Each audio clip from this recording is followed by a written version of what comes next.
I want to talk about Noh-Varr, Marvel Boy. So I feel this character has the worst track record of like getting retconned in a minute. He first appeared in Marvel Boy by Grant Morrison, and it was a 4-issue miniseries, 4 or 5 issues. It was pretty good.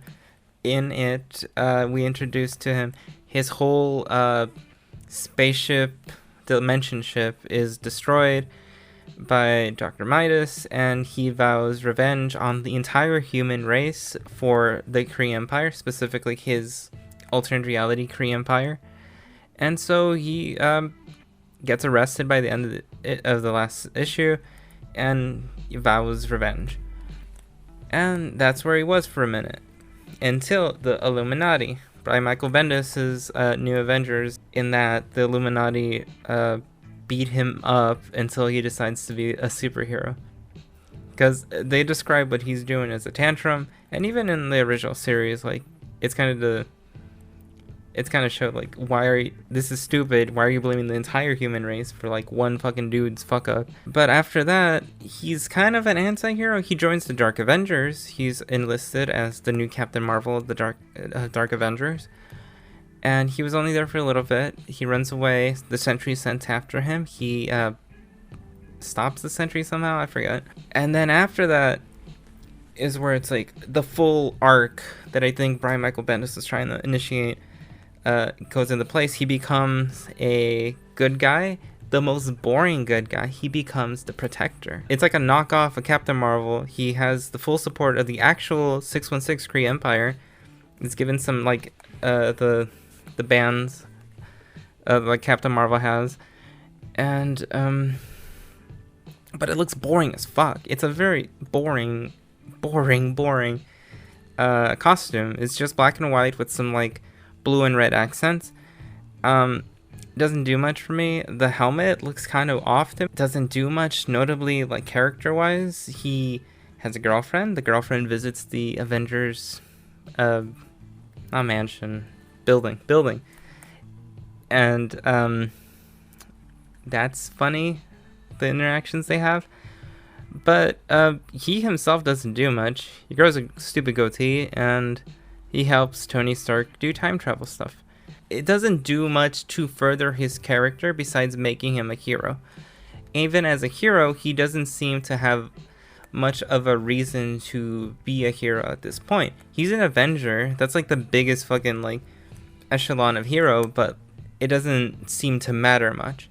And he is like this for like a year or two, I forget how long, and then he betrays them for the Kree Empire, and then the Kree Empire betrays him, and then he's left to wander alone away from all of that.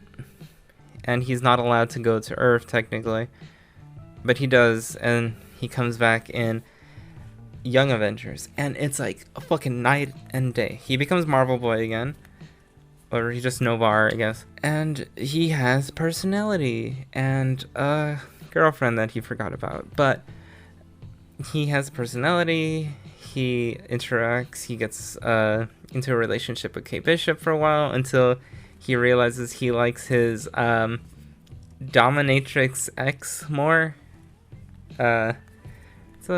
It's a thing from the Grant Morrison run. And then it turns out that was fake, and then so he broke up with Kate for no reason. It's a thing. The point is, like, when Brian Michael Bendis is writing his character, he didn't do much. He was given more screen time technically, but his character didn't evolve.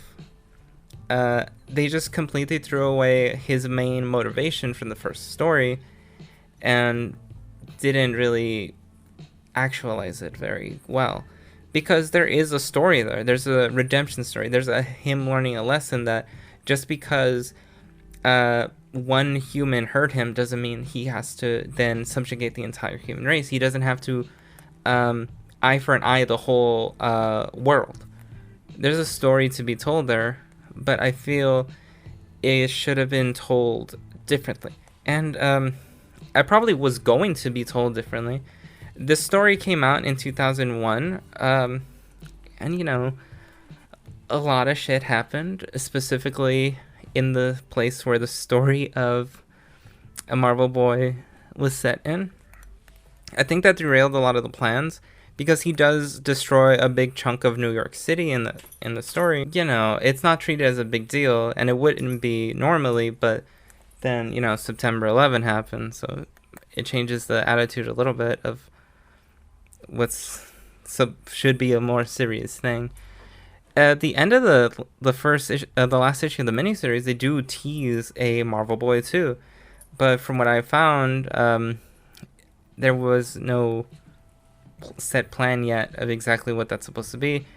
I'll be real, I didn't even Google it, but I just know there's no Marvel Boy 2 that Grant Morrison wrote, at least. And he's a Guardian of the Galaxy, which makes perfect sense. I feel if he's supposed to be in any team, even a little more than Young Avengers, it kind of makes sense for him to be a Guardian of the Galaxy. He's kind of shifting personalities again. It's he kind of space David Bowie in a way. Like, cool for him, you know. He's in a relationship with Hercules.